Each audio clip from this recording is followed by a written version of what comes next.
Is that a trick question? They gave up Kwame Brown. We in here talking about practice. This man was a bona fide scrub. He can't play. We talking about practice.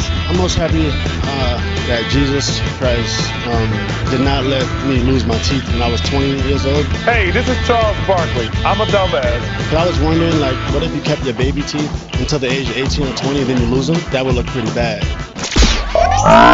Airballs with Turner and Fulco. All right, what's up, everybody? Airballs episode number 2, post-Super Bowl edition. So back for more NBA talk. Trevor Turner, Hugo Fulco. Hugo, what's going on, man? How you doing? I'm good. How are you, man? I want to talk about the Celtics. Rondo goes down and they win, 8 of 9 now, 9 of 10. I mean, that's ridiculous. And we talked the last time about how this was going to be the most crippling blow to the team, and now they would start rebuilding. And, well, it looks like we were completely wrong because it seems like this seems better than ever. Yeah. I mean, Doc Rivers has them playing solid defense again. They're back to doing what they did, when it was the Big Three era, 2008 to 2010 about. So, yeah, I don't know. The kind of turning back the years there. I heard an interesting theory the other day that, this kind of does give credence to the argument that maybe Rajon Rondo's a little bit overrated. And at first I said, where's that coming from? How can you watch this guy and say that he's overrated? He's one of the few NBA guards who's able to not have a jump shot yet be a top 10 sort of player, or at least top 10 point guard in the league. And then I thought about it and I thought to myself, you know what? He does seem to be very bent on getting those assists, almost as if making sure the offense goes through him on every single play instead of playing a little bit more off the ball. I don't know. I thought it was an interesting argument that maybe there is something to the fact that Rondo maybe is a little bit overrated.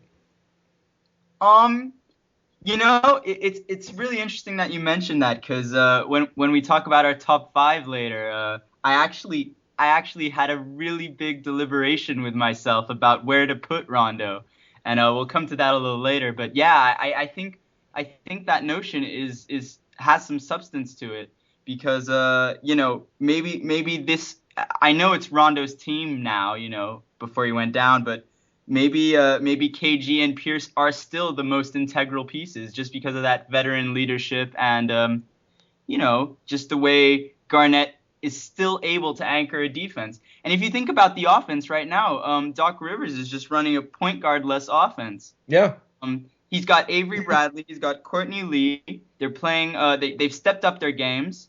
He's got Jason Terry stepping up his game off the bench. And but now, I mean, you still have to worry now with Leandro Barbosa going down. Are they going to get enough production from guards? Because he was really stepping up for them in that 9-game stretch there where they went 8 of 9. Yeah, no question about it. And it does kind of tie into one of our favorite columnists, Bill Simmons, always talks about the Ewing theory. I can't help but think that this may be falling slightly into that category. But again, it's only been, 2.5 weeks now since he went down. So still a lot of games left to be played. But I mean, look, wins over Miami. They beat the Clippers. They beat Denver. They beat Chicago. I mean, there's been some really good wins in there. And so I do think it's a really, They blew out my Lakers. Yeah. Oh yeah, that was that was ugly. I think they beat Chicago last night, didn't they? In a game that set the game back to the 1950s, 71-69, the final score. I guess that's what you get when you got Tom Thibodeau coaching against Doc Rivers without their best 2 players. Exactly, yeah. I couldn't believe that. And it was something like 47-43 in the third quarter. I looked up and thought to myself, that's the NBA?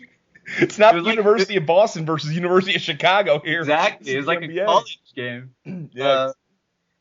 You know what, though?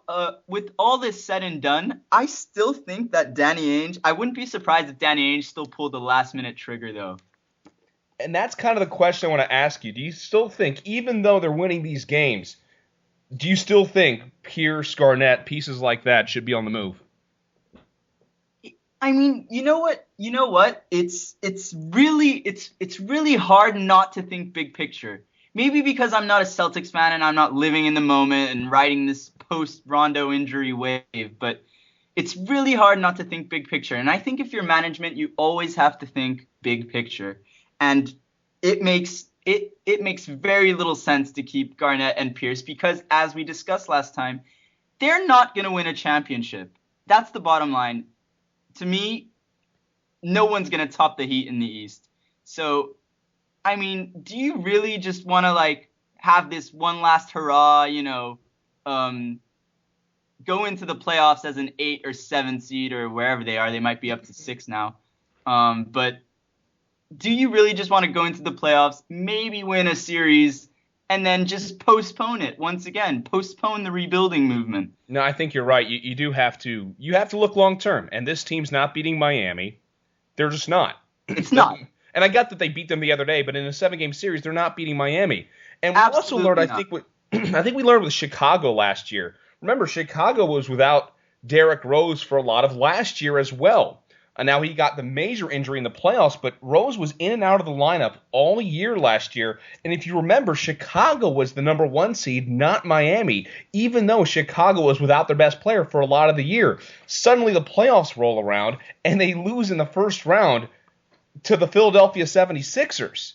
So, I mean, there is something that changes when the playoffs roll around. You do need to have your top stars. Collections of good players playing together can only get you so far, and I think teams like the Denver Nuggets and teams like the Atlanta Hawks can tell you all about that. So I do think you're on the right page, and I think we are both in agreement here that Boston, I think now maybe is the best time to trade because their pieces have the highest value. Well, that's exactly right. I mean, you have to sell high, right? And right now, I can think of tons of contenders who would die to have KG in the lineup. The Clippers name has been floated around, or even Oklahoma City, to have that sort of winning mentality, something that KG, who's a champion, can bring to the table. I think that's invaluable. And veteran teams like that, who may just want to add one more little piece to their puzzle, really need to consider it. And I think Danny Ainge has to as well.